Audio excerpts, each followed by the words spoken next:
আজ শুক্রবার, বাজে এখন 8:20 মতো। সন্ধ্যা থেকে অনেক কিছুই করা হলো। সন্ধ্যাবেলায় চা খাওয়াও হয়ে গেছে। এবার যাব রান্নাঘরে। কী রান্না করব সেটা দেখি। সকাল থেকে রাত্রি অবধি মাথার মধ্যে একটাই চিন্তা ঘুরঘুর করে, এরপরে কী রান্না করব। মানে সকালে রান্না হলে কী টিফিন করব, বিকেলে কী খাবো, কী টিফিন করব, রাত্রিতে আবার কী খাবার তৈরি করব। এ যেন বিশাল মাথার চাপ। ওদের জিজ্ঞেস করে ওরা বলবে তোমার মতো করো। আবার আমি প্রত্যেক দিনই ওদেরকে জিজ্ঞেস করি আজ কী খাবে বলো, বলবে আজকে যা ইচ্ছে করো না তোমার মতো। আবার কোনো কোনো দিন ওরা মেনুটি বলেও দেয়। তো আজকে যেহেতু শুক্রবার, সেহেতু আমার বাড়িতে একটু লুচি পরোটাই হয় রাত্রে। তো ছেলে বলল লুচি খাবে, আর তার সঙ্গে আমি যে আলু আর মটরশুঁটি দিয়ে তরকারিটি করি সেটি করতে হবে। তো ঠিক আছে, ছেলের কথা অনুযায়ী সেটাই বানাচ্ছি।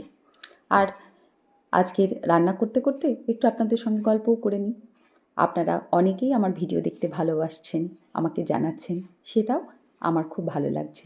তার জন্য তো প্রতিদিন ভিডিও দিতেও আমার খুব ভালো লাগছে। তো আমি আলু আর মটরশুঁটি নিয়েছি। এবার কড়াইয়ে আমি এটা কিন্তু সর্ষের তেলেই বানাচ্ছি।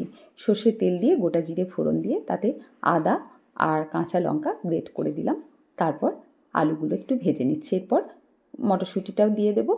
তারপরে মটরশুঁটি কিছুটা গোটা দিয়েছি, কিছুটা আমি ভেঙে দিয়েছি। এগুলো ভালো করে কষিয়ে নেব। এটাতে কিন্তু টমেটোও দেওয়া যায়, পেঁয়াজ রসুনও দেওয়া যায়, কিন্তু আজ যেহেতু শুক্রবার সেহেতু তো টমেটো টক যেহেতু আমার বাড়িতে, সেহেতু টমেটো রান্না হবে না, আর পেঁয়াজ রসুনও দেবো না। তো এরপরে যে বেসিক মশলাগুলো আছে, জিরে গুঁড়ো, ধনে গুঁড়ো, লাল লঙ্কা গুঁড়ো, সেগুলো দিয়ে দিলাম। তবে এতে আমি হলুদ দেবো না, লবণ দিলাম পরিমাণ মতো। এটা একটু সাদা আলুর তরকারি টাইপেরই করব, হলুদ আর দিলাম না। তো ভালো করে কষিয়ে জল দিয়ে দিলাম। এবার এটা ফুটে গেলে ব্যাস হয়ে গেল, নামিয়ে দেব। অল্প গরম মশলা দিয়েও নামাতে পারেন, আবার এমনিও নামাতে পারেন। একটু আলুগুলো এভাবে ভেঙে দেবেন, বেশ ঘোর ঘোর হবে তরকারিটা, খেতে বড্ড ভালো লাগে। লুচি, রুটি, পরোটা সবের সঙ্গেই এটা ভালো লাগবে। ভালো করে রান্না করলে যখন বাড়ির লোক বলে দেখবেন যে খুব সুন্দর হয়েছে, তখন মনে হয় যাক, রান্না করাটা সার্থক হলো, ভালোও লাগে। ফের পরের দিন আবার রান্না করতে উৎসাহ পায়। ঠিক সেই রকম আমি যখন ভিডিও পোস্ট করি, আপনারা যখন কমেন্ট করেন আমার ভিডিওগুলো আপনাদের ভালো লাগছে, তখন আবার পরের দিনের জন্য ভিডিও তৈরি করতে বেশ ভালো লাগে। আর আপনারা তো এখন আমার পরিবারের সদস্য হয়ে গেছেন, তার জন্য সব কথা আপনাদের সঙ্গে শেয়ার করতেও ভালো লাগে, গল্প করতেও ভালো লাগে। দেখুন তো গল্প করতে করতে কেমন রান্নাটা হয়ে গেল।